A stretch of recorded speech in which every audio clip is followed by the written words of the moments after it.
जुन्नर तालुक्यातील शिवनेरीचे शिलेदार WhatsApp group समूहाच्या वतीने रविवारी 28 डिसेंबरला ओतूर येथील श्रीरंग फार्म्स येथे दुसरा स्नेहमेळावा आयोजित करण्यात आला होता।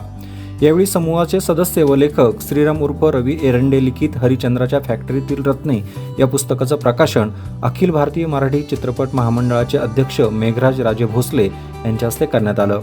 यावेळी ज्येष्ठ कवी गझलकार आप्पा ठाकूर, ज्येष्ठ नाट्य दिग्दर्शक रामदास काळे, ज्येष्ठ पत्रकार नरेंद्रजी डुंबरे, समाजसेवक प्रकाश शेठ नेहरकर आदी मान्यवर उपस्थित होते। पाहणार आहोत याच कार्यक्रमाची काही दृश्य आणि मान्यवर नेमके काय बोललेत।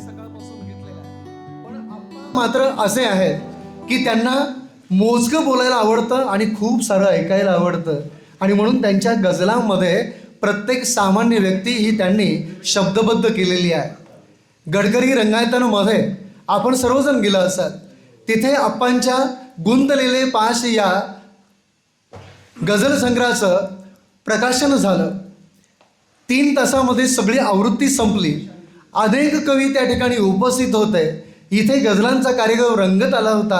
आप्पांच्या गझलांना आमची वाच दाद होती, पण आप्पांची नजर त्याच वेळेस एकाच व्यक्तीवर खिळली होती, ती म्हणजे त्यांच्या सौ। त्या काळामध्ये सुद्धा त्यांच्या पत्नीच्या होत्या तब्येत बरी नव्हती, पण इतका मोठा माहोल असताना आपल्या पत्नीची तब्येत बरी नाही अशात ती या ठिकाणी उपस्थित आहे। हे सगळं करत असताना जेव्हा कार्यक्रम संपला तेव्हा आप्पा म्हणाले, थांबा थांबा जरा सगळेजण, मी सगळ्यांशी भेटतो बोलतो, पण मला जरा तिची चौकशी करू द्या, तिची तब्येत बरी आहे ना। मला वाटतं की आबाळाचा दिलदार माणूस कसा असावा तर तो आप्पांसारखा असावा।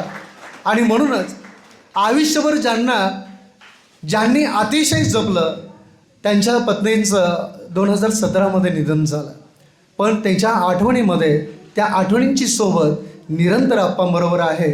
आणि म्हणून आप्पा नुसता गझलांमधील एक गझलकार म्हणून आपण बघू नका, तर एक कुटुंबवत्सल, एक बाप, कुटुंबवत्सल असलेला एक पती, एक भाऊ, या सगळ्या भूमिका आप्पांकडे जातात। म्हणून आप्पांची गझल ही मानसशास्त्रीय दृष्ट्या अतिशय समर्पक शब्दामध्ये वर्णलेली असल्यामुळे ती आपल्या सर्वांची काळजाची होऊन जाते। आणि म्हणून आप्पा, तुम्ही या भूमीमध्ये आलात आणि पुन्हा आपण येण्याचंही कबूल केलं। पुन्हा एकदा या शिवनेरीच्या शिलेदारांच्या वतीनं आपल्याला खूप खूप धन्यवाद। सत्यशोधक समाजातर्फे सावित्रीबाईंचं चरित्र आम्ही तुम्हाला एक पुस्तिका भेट म्हणून देतो आहे। ते तुम्हाला आश्चर्य वाटेल, एका परदेशी स्त्रीनं लिहिलेलं आहे, ते आपण मराठीत भाषांतर करून प्रकाशित केलं आहे आणि आता ते तुम्हा सगळ्यांना आपण भेट म्हणून देतो आहे। आता आपल्याकडच्या महिला अजून सावित्रीबाईंच्या बाबतीत फार काही रुची दाखवत नाही, पण बाहेरच्या देशातल्या महिला दाखवतात, हे पण तुमच्या या निमित्ताने लक्षात यावं आणि तुम्ही त्याच्यामध्ये रुची घ्यावी अशी मी आपल्या ह्या सगळ्या संस्थेतर्फे विनंती करतो। आणि त्याच्यासोबत आम्ही एक फॉर्म दिलेला आहे, तो फक्त भरून झाला की नंदू शेठ भोर आणि उकिरडे साहेब, जालंधर उकिरडे यांच्याकडे तो तेवढा भरून जमा करावा अशी तुम्हाला सगळ्यांना विनंती। दुपारची वेळ झालेली आहे, डोळ्यावरती कदाचित तुमच्या गुंगी आली असेल, निद्रेची गुंगी असू शकते, पण इतका सुंदर असा आप्पा ठाकूर यांचा कार्यक्रम झाल्यानंतर, कारण त्यांनी आपल्याला एकच सांगितलं, आयुष्याशी अजून माझा करार बाकी आहे, मावळताना लखलखण्याचा विचार बाकी आहे। म्हणजे आपल्याला मावळताना सुद्धा लखलखायचं कसं, ते आप्पा ठाकूर यांनी आपल्याला या त्यांच्या गझलांच्या कार्यक्रमातून सांगितलेलं आहे। त्या वेगळ्या अशा भूमिकेतून आपण दुसऱ्या नव्या भूमिकेत जाणार आहोत। तो नव्या भूमिकेतला कार्यक्रम आहे पुस्तक प्रकाशन सोहळा। यशोदीप पब्लिकेशन पुणे प्रकाशित आणि आमचे मार्गदर्शक मित्र आदरणीय श्रीराम अर्थात रवी एरंडे सर यांच्या सिद्धहस्त लेखणीतून हरिश्चंद्राच्या फॅक्टरीतील रत्ने या पुस्तकाचा प्रकाशन सोहळा इथे अगदी थोड्याच वेळात आणि अगदी काही नेमक्या आणि मोजक्या मान्यवरांच्या शुभहस्ते इथे होणार आहे। कारण काय झालं, या शिवनेरीचे शिलेदार या कार्यक्रमामध्ये, या तुमच्या स्नेहमेळाव्यामध्ये हा पुस्तक प्रकाशन सोहळा व्हावा अशी रवी एरंडे सरांची आणि आमची फार मनापासून इच्छा होती आणि ती फलद्रूप इथे झालेली आहे। तर या पुस्तक प्रकाशन सोहळ्याच्या प्रसंगी इथे उपस्थित असलेले ज्यांच्या अवीट आणि अमीट अशा गझलांची छाप आपल्या मनावरती पडली आणि जे गझलांमधले गझलगुरू आहेत, आपण अनेकांच्या गझला ऐकल्या असतील, पण ज्यावेळी अप्पा ठाकूर इथे आपल्याशी गझलेच्या माध्यमातून संवाद साधत होते त्यावेळी तुमच्या प्रत्येकाची ब्रह्मानंदी टाळी लागली होती असं मला वाटतंय. आणि या पुस्तक प्रकाशन समारंभ प्रसंगी आजचं प्रमुख व्यक्तिमत्व असलेलं मोठं व्यक्तिमत्व आहे आदरणीय अप्पा ठाकूर सर. त्याचबरोबर दुसरे महत्त्वाचं व्यक्तिमत्व ज्यांनी या पुस्तकाला प्रस्तावना दिलेली आहे, त्यांची थोडक्यात ओळख करून मग मी त्यांच्या नावाकडे निर्देश करणार आहे. ते आदरणीय अखिल भारतीय चित्रपट महामंडळाचे अध्यक्ष असलेलं व्यक्तिमत्व, जे ज्येष्ठ नाट्य दिग्दर्शक आणि त्याचबरोबर ज्यांनी जाऊ तिथे खाऊ, मास्तर एके मास्तर, डंक्यावर डंका यासारख्या अप्रतिम आणि सुंदर अशा चित्रपटांची निर्मिती करून, कारण मास्तर एके मास्तर नावाचा चित्रपट आपण जर पाहिला असेल तर ती आपल्या शिक्षण क्षेत्रावरची ब्लॅक कॉमेडी होती. अशा सुंदर चित्रपटांचं ज्यांनी दिग्दर्शन केलं आणि त्याचबरोबर बालगंधर्व परिवाराचे संस्थापक अध्यक्ष असलेलं व्यक्तिमत्व, जे आम्हा सर्वांच्या मनामध्ये अधिराज्य गाजवणारं व्यक्तिमत्व, ज्यांच्या नावातच मेघ आणि राज असं मेघावरती राज करणारं मेघराजे आणि छत्रपती शिवाजी महाराजांच्या आडनावाशी साधर्म्य साधणारं व्यक्तिमत्व आहे. मेघराजे राजे भोसले हे या कार्यक्रमाला उपस्थित आहेत.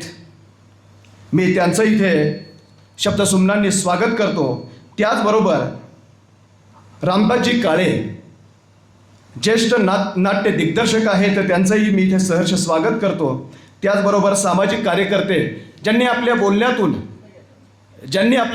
घेतो, 1-2 मिनटं फक्त ओळख करून देत असताना मी परत त्यांना बोलवणार आहे. यानंतर ज्यांनी आपल्या 2 मिनिटाच्या मनोगतातून छोटीशी झलक दाखवली ते प्रकाश शेठ नेहरकर, जे सामाजिक कार्यकर्ते आहेत, त्यांचंही मी सहर्ष स्वागत करतो. त्याचबरोबर या कार्यक्रमाचे ॲडमिन नंदूशेठ असतील, त्याचबरोबर आमचे मित्र पोपटराव असतील आणि JDU short form JDU Jalindar Nana, या सर्वांना आणि या उपस्थितांचं मी ज्याचा नामोल्लेख केलेला आहे त्या सर्वांना मी विनंती करतो की आपण समोर येऊन आसनस्थ व्हायचं आहे. आणि सत्यशोधक नरेंद्रजी डुंबरे साहेब यांनाही मी विनंती करतो. करत असताना शरद तळवलकरांची ते फार छान आठवण सांगतात, राजा गोसावींची आठवण सांगतात, निळूभाऊंची आठवण सांगतात. निळूभाऊंची आठवण सांगत असताना त्यांच्या डोळ्यातून जे पाणी येतं ते म्हणतात, या व्यक्तीनं त्या पडद्यावरती जरी खलनायक साकारला तरी खऱ्या अर्थाने महानायक असलेलं व्यक्तिमत्व म्हणजे निळूभाऊ होते. अशा अनेक या चित्रपट क्षेत्रातील या लोकांना गुंफण्याचं काम या पुस्तकाद्वारे रविभाऊंनी केलेलं आहे. तर या पुस्तक प्रकाशन समारंभ प्रसंगी मी परत एकदा आपणा सर्वांचं सहर्ष असं स्वागत करतो. आणि तुम्ही म्हणाल सूत्रसंचालन करणारा एवढा का बोलतोय? सूत्रसंचालकाने फक्त रिकाम्या जागा भरायच्या असतात, पण मला प्रास्ताविक करण्याची सुद्धा त्यांनी विनंती केली होती, म्हणून प्रास्ताविकाच्या माध्यमातून हा खटाटोप मी माझ्या बोलण्यातून व्यक्त केलेला आहे. यानंतर आजच्या या कार्यक्रमाचे जे व्यासपीठावर आपल्या समोर जे मान्यवर उपस्थित आहेत त्या सर्वांचा परिचय अगदी थोडक्यात आपण करून घेऊयात. यामध्ये मेघराज राजे भोसले साहेब यांचा परिचय मी अगोदर करून दिलेला आहे, पण अगदी पाय जमिनीवर असणारं व्यक्तिमत्व आणि रविभाऊंच्या एका शब्दाखातर मी येणार आहे असं म्हणून ज्यांनी आपला मौल्यवान वेळ या कार्यक्रम प्रसंगी दिलेला आहे, मी आपल्या मेघराज राजे भोसले साहेबांचा इथे सत्कार आपल्या वतीनं व्हावा अशी आमची सगळ्यांची मनीषा आहे. म्हणून मेघराज राजे भोसले साहेबांचा इथे सन्मान होतोय.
संजयजी नलावडे साहेबांचाही सन्मान इथे करावा.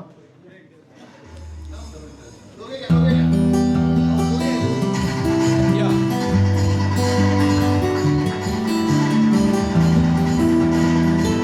लेखकाच्या पत्नीचं फार छान असतं बरं का, तिचं फार छान असतं. कारण लेखकाची किंवा साहित्यिकाची पत्नी ही त्याला पुढच्या प्रेरणा देण्याचं काम करते आणि मग लेखकाबरोबर त्या लेखिकेच्या पत्नीचा सुद्धा सन्मान होतो. त्यांच्या आयुष्यातील प्रत्येक आनंदाच्या क्षणाचा तो सन्मान होतो. हरिश्चंद्राच्या फॅक्टरीतील या पुस्तकाचा आपल्या शुभ हस्ते प्रकाशन व्हावं आणि या प्रकाशनासाठी विनंती करतो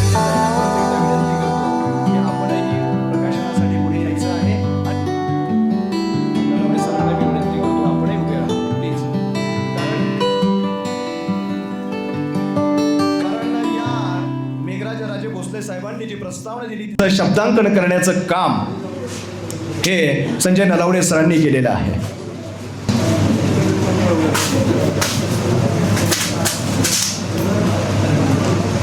वरती उत्सुकता असते, अरे माझ्या पुस्तकाचं प्रकाशन होतंय आणि जे रॅप केलेलं आहे ते रॅप लवकर का निघत नाही. मुखपृष्ठाचं प्रकाशन झालेलं आहे. यानंतर पुस्तकाचं प्रकाशन इथे होत आहे.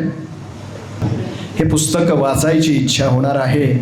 इतकं छानच्या गजरामध्ये आपण या पुस्तक प्रकाशन समारंभाचे साक्षीदार होऊयात.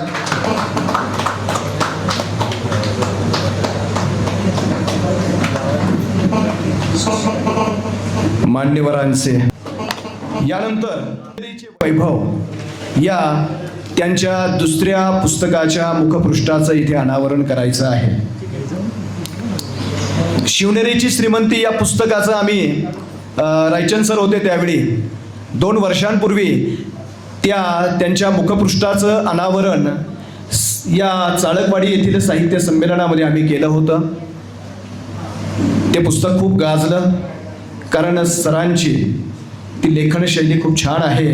मी सर्व मान्यवरांना आणि त्याचबरोबर नलावडे सरांना विनंती करतो आणि नलावडे ताई तुम्हालाही विनंती करतो की आपणही या सुवर्णक्षणाचं साक्षीदार होण्यासाठी यायचं आहे.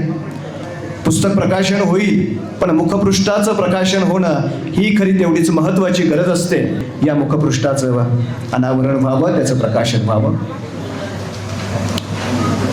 बरोबर उलटी न घेता सुलटी आहेत का पहा. चित्रामध्ये या मुखपृष्ठाचं आपल्या सर्वांची जाहीर करतो आणि ते आपण फार मोठ्याने अचीव केलेलं आहे. आपल्याला त्यांनी त्याचा आस्वाद दिलेलाच आहे. तसेच स्तंभलेखक संजय नलावडे यांच्या द्वितीय मुखपृष्ठाचं अनावरणही या ठिकाणी आज होतं आहे. आणि माझे हरिश्चंद्राच्या फॅक्टरीतील रत्ने या पुस्तकाच्या प्रकाशन समारंभानिमित्ताने अखिल भारतीय मराठी चित्रपट महामंडळाचे अध्यक्ष मेघराज राजे भोसले उर्फ भैयासाहेब यांचे शुभ हस्ते पार पडलेला आहे. म्हणून मी प्रथमतः दोघांचाही आभार व्यक्त करतो. आणि मी माझ्या थोडक्यात मी माझ्या मनोगतामध्ये या पुस्तकाचा मूळ उद्देश 100-125 वर्षाचा चित्रपटसृष्टीचा इतिहास ज्या दादासाहेब फाळक्यांनी 1912 साली पहिल्यांदा हरिश्चंद्राची फॅक्टरी राजा हरिश्चंद्र हा चित्रपट काढला. त्यानंतर आजपर्यंतचा 112-13 वर्षांचा हा इतिहास, याच्यामध्ये जी हरिश्चंद्राची फॅक्टरी म्हणजे पहिल्यांदा काय ते सांगतो. हरिश्चंद्राची फॅक्टरी याचा अर्थ सिनेसृष्टी या चित्रपटसृष्टीचा इतिहास एवढा मोठा आहे की यामध्ये ज्या दिग्गजांनी कामं केली त्या निवडक 41 चित्रपट कलाकारांचा मी या ठिकाणी उहापोह केलेला आहे त्यांचं. परंतु आपल्याला दादासाहेब फाळके असतील, आता निळूभाऊ असतील, अशोक सराफ असतील, रमेश देव असतील, यांच्या सगळ्यांना आपल्याला बारीक सारीक थोडक्यात माहिती आहे. परंतु नाण्याला जशा 2 बाजू असतात तशी आपल्याला या सगळ्या चित्रपट कलाकारांची दुसरी बाजू जी काय आहे ती मी याच्यातनं उलगडण्याचा प्रयत्न केलेला आहे. तुम्ही सगळ्यांनी निळूभाऊ बऱ्याच चित्रपटामध्ये काही जणांनी त्यांना भेटले असतील. परंतु मी पाहिलेले निळूभाऊ, अनुभवलेले निळूभाऊ हे जर पाहिले तर चित्रपटामध्ये जेवढे त्यांची उंची होती, कदाचित माणूस म्हणून त्यांची उंची इतकी मोठी होती की त्यांच्या माणुसकीपुढे कदाचित हिमालयसुद्धा ठेकणा व्हावा एवढा उंचीचा माणूस होता. आणि त्यांच्या वाट्याला जेव्हा बाईवाड्यावर हा डायलॉग जेव्हा त्यांच्या तोंडी टाकला जातो तेव्हा माझ्यासारख्या वेळेला इतक्या वेदना होतात. आणि म्हणून या पुस्तकाचा मी काढण्याचं मी ठरवलं. त्याचबरोबर नटरंग गणपत पाटील ज्यांनी नाचाची भूमिका केली, परंतु प्रत्यक्षामध्ये त्यांच्या आयुष्यात त्यांना इतक्या हालापेष्टा सोसाव्या लागल्यात की त्यांच्या मुलांची लग्न होईना, त्यांना मुलंच कशी झाली इतक्यापर्यंत लोकांनी त्यांच्यावर संशय व्यक्त केला. त्यांच्या बायकोला गावातनं नव्हे आळीमध्ये राहणं, घराच्या शेजारी राहणं त्यांना इतकं जड झालेलं होतं. अशा परिस्थितीत आत्महत्या करावी की काय, अशा परिस्थितीत गणपत पाटील असताना नंतर ते सावरले गेले पुन्हा. परंतु त्यांनाही प्रकाशात आणण्याचं काम मी माझ्या पुस्तकातनं केलेलं आहे. असे बरेच रत्न आहेत. सोन्याचा चमचा घेऊन आलेले दामोअण्णा मालवणकर असतील, परंतु इतक्या कष्टानं त्यांनी दिवस काढलेत. अजून रमेश देव सीमा झालं. आपण पुण्या मुंबईसारख्या ठिकाणी जे का नाना नानी पार्क पाहतो, या नाना नानी पार्कचे जनक ही जी संकल्पना होती ही रमेश देव आणि सीमा यांची संकल्पना आहे. आपण सदाशिव अमरापूरकरांना जे काही खलनायक म्हणतो, परंतु मी नेहमी म्हणतो हे जरी खलनायक असले तरी खऱ्या आयुष्यातले हे महानायक आहेत. कारण सदाशिव अमरापूरकरांनी वेश्या व्यवसाय करणाऱ्या स्त्रियांसाठी आणि त्यांच्या मुलांच्या एड्सग्रस्त मुलांसाठी इतकं महान कार्य केलेलं आहे. निळू फुले झालं, श्रीराम लागू झालं. श्रीराम लागूंनी आपल्या नाटकाचे प्रयोग करून 50 लाख रुपये त्यावेळेस याला मदत म्हणून दिलेली आहेत. नाना पाटेकर असतील, सदाशिव अमरापूरकर असेल, आता नाम फाउंडेशन त्यांनी काढलेलं आहे. नाम फाउंडेशनच्या मार्फत त्यांनी इतके मोठ्या प्रमाणात मदत केलेली आहे. ह्या सगळ्यांचा एक नामोल्लेख करायचा म्हणून या पुस्तकाची मी निर्मिती केलेली आहे. या पुस्तकाचं मी आत्ता माझ्या 250 रुपये किंमत आहे या पुस्तकाचं. ह्या महिनाभरासाठी हे स्वागत मूल्य म्हणून फक्त 150 रुपये राहील. सर्वांनी पुस्तक खरेदी करावं अशी माझी सगळ्यांना नम्र विनंती राहील. धन्यवाद. लेखक रवी भाऊ यांनी दिलेली आहे. कारण याच्यामध्ये हरिश्चंद्राच्या फॅक्टरीतील रत्ने, राजा हरिश्चंद्र हा चित्रपट निर्माण झाला आणि त्यानंतर ही जी मराठी चित्रपटसृष्टी असेल किंवा भारतीय चित्रपटसृष्टी असेल, त्याच्यातील जी रत्न होती त्या रत्नांचा व्यवस्थितपणे ज्यांनी वाहापोह केलेला आहे, जे व्यक्तिचित्र त्यांनी रेखाटलेलं आहे, अशा या हरिश्चंद्राच्या फॅक्टरीतील रत्ने या पुस्तकाला ज्यांनी प्रस्तावना दिलेली आहे, हे असं उत्तुंग असं व्यक्तिमत्व मेघराज राजे भोसले सर यांना मी विनंती करतो की आपण आपलं मनोगत इथे व्यक्त करावं. नमस्कार. आजच्या या शिवनेरीचे शिलेदार या व्हॉट्सअप ग्रुपच्या स्नेहमेळाप्रसंगी उपस्थित असलेले व्यासपीठावरील आणि व्यासपीठाच्या समोरील सर्वच आदरणीय, आज अतिशय आनंद होतो आहे की ज्यांचं नाव मी बऱ्याच वेळा ऐकलं अशा माननीय आप्पाजी ठाकूर सर यांना आज प्रत्यक्ष मला भेटण्याचा योग आला आणि त्यांच्या गझल आणि कविता ऐकण्याचा योग आला. याचं कारण बरेच दिवसापासून आमचे मित्र श्रीराम मेरंडे जे सातत्याने मराठी चित्रपटसृष्टीसाठी आणि मराठी कलावंतांसाठी काम करत असतात, परंतु हे मराठी कलावंतसुद्धा केवढे मोठे आहेत किंवा त्यांनी केलेलं कार्य केवढं मोठं आहे, त्यांच्या भूमिकेशिवाय आपण नेहमीच ऐकतो की साऊथ असतील, हिंदीमधील कलावंतांनी यांना मदत केली किंवा हे सोशल काम करतात, परंतु आपलेसुद्धा कलावंत फार मोठं काम करतात, परंतु ते दाखवत नाही आहेत. परंतु ते नेमके कोण आहेत, त्यांनी काय केलं, तर अशी जी मराठी चित्रपटसृष्टीतली जी रत्न आहेत, अशा सर्व रत्नांची माहिती व्हावी म्हणून हरिश्चंद्राच्या फॅक्टरीतील रत्ने हे आज पुस्तक त्यांनी लिहिलेलं आहे, त्याचं प्रकाशन होत आहे. निश्चितच मला अतिशय आनंद होतो की माननीय संजयजी नलवडे अजून आमचे एक मित्र साहित्यिक की ज्यांच्या माध्यमातून ते नेहमीच समाजासाठी सोशल कामही करत असतात, त्या माध्यमातून ज्यावेळेस एरंडे सरांनी सांगितले की या पुस्तकाची प्रस्तावना आपण लिहावी, त्यासाठी शब्दांकन माननीय संजयजींनी केलं आणि अशा एका चांगल्या या पुस्तकामध्ये सहभाग होण्याचा मला योग आला. मी ज्यावेळेस अखिल भारतीय मराठी चित्रपट महामंडळ, Akhil Bharatiya Natya Parishad, film federation of India गेली 30 वर्ष मराठी चित्रपटसृष्टी आणि या कलाक्षेत्रात काम करतो आहे मित्रो, आज मला इथं जाणवलं की बऱ्यापैकी आपण साहित्यिक किंवा कवी आहात. मोबाईल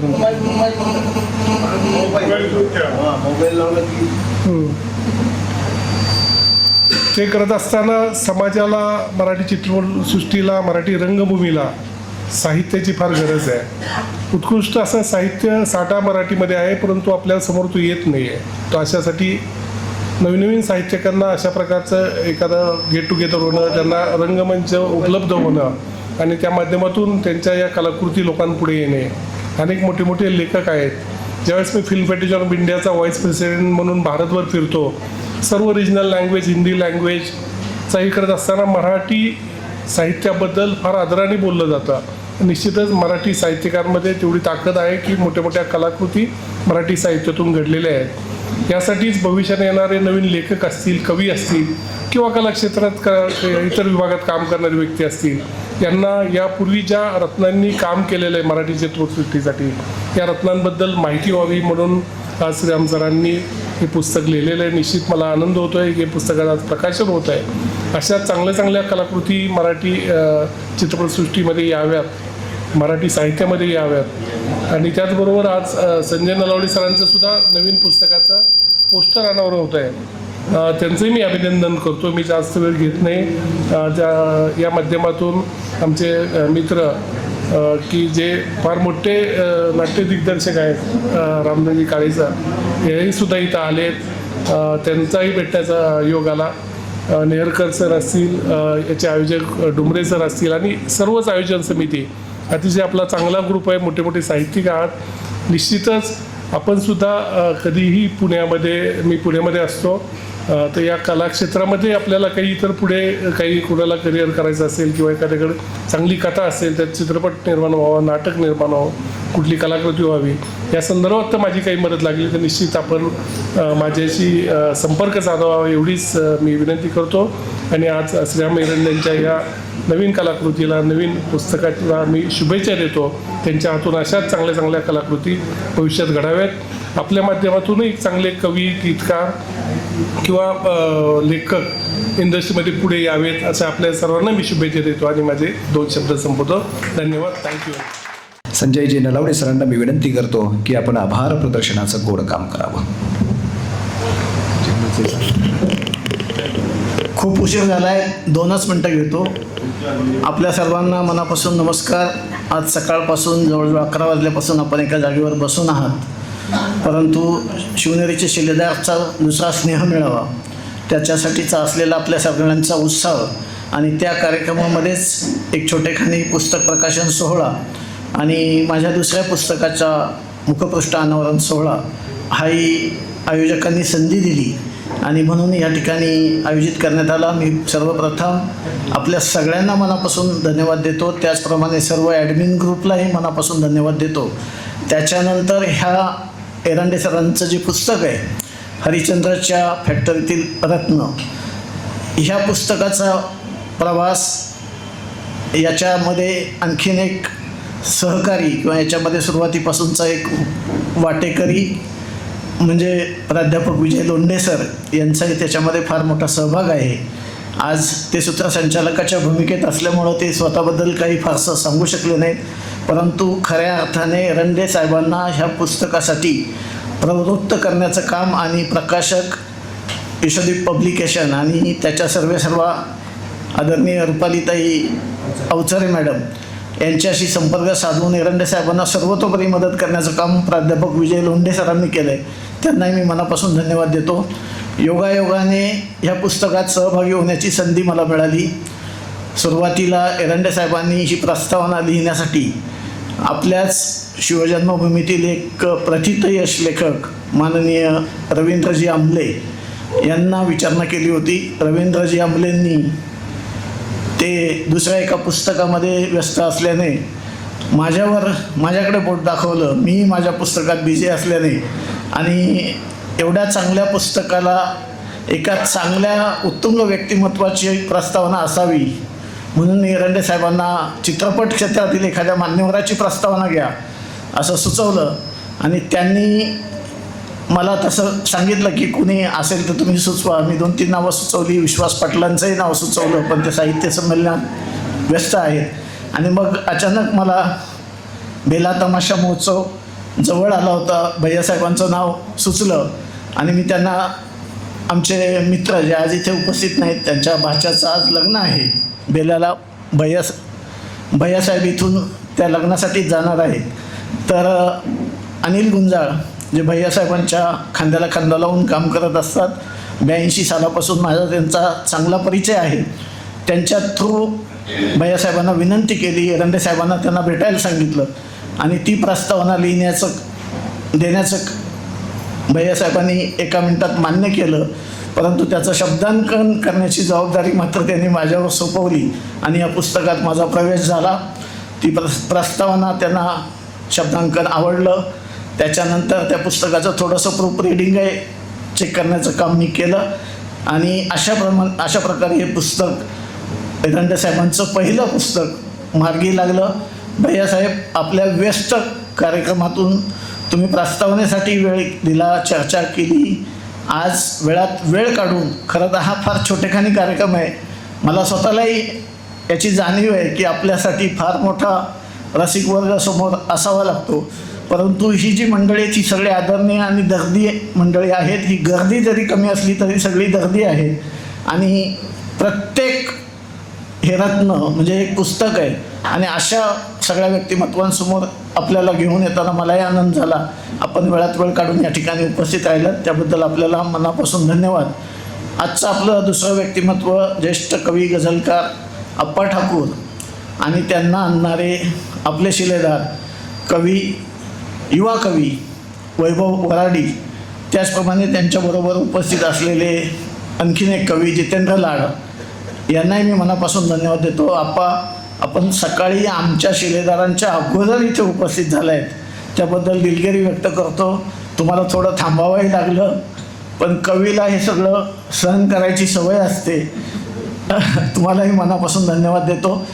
आता या सोहळ्याच्या निमित्तानं आणखी ज्येष्ठ दिग्दर्शक, ज्येष्ठ रंगकर्मी रामदासी काळेसाहेब हे आपल्या विभागातलं, आपल्या घोडेगाव गावातलं, आंबेगाव तालुक्यातलं फार मोठं व्यक्तिमत्व आहे, फार हुन्नरी व्यक्तिमत्व आहे.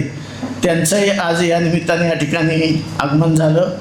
त्याचप्रमाणे नेरकर साहेब या सगळ्यांच्या उपस्थितीत आणि आमचे मार्गदर्शक माननीय ज्येष्ठ पत्रकार नरेंद्रजी डुंबरे ह्या सगळ्यांच्या मार्गदर्शनाखाली ही पुस्तकं प्रकाशित झाली. माझ्या दुसऱ्या पुस्तकाचं प्रकाशन झालं. आपण सगळ्यांनी मनापासून सहकार्य केलं. आपल्या सर्वांना पुन्हा एकदा मनापासून धन्यवाद देतो.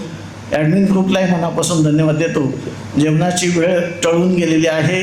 इथेच पाठीमागे जेवणाची व्यवस्था केलेली आहे. आपण सगळ्यांनी त्याचा मनसोक्त आस्वाद घ्यावा ही विनंती. तत्पूर्वी सगळ्या मान्यवरांबरोबर एक फोटो आपण घ्यायचा आहे. घुसखोरी करतोय, परंतु आज तो योग आलाय म्हणजे भैया इथं उपस्थित आहेत. भैयांना मी 2दा भेटलोय, परंतु 10 वर्षापूर्वी माझा अवतार वेगळा होता. भैयांनी मला एका केसमधून वाचवलं. म्हणजे मी जेलमध्ये डांबला जाणार होतो.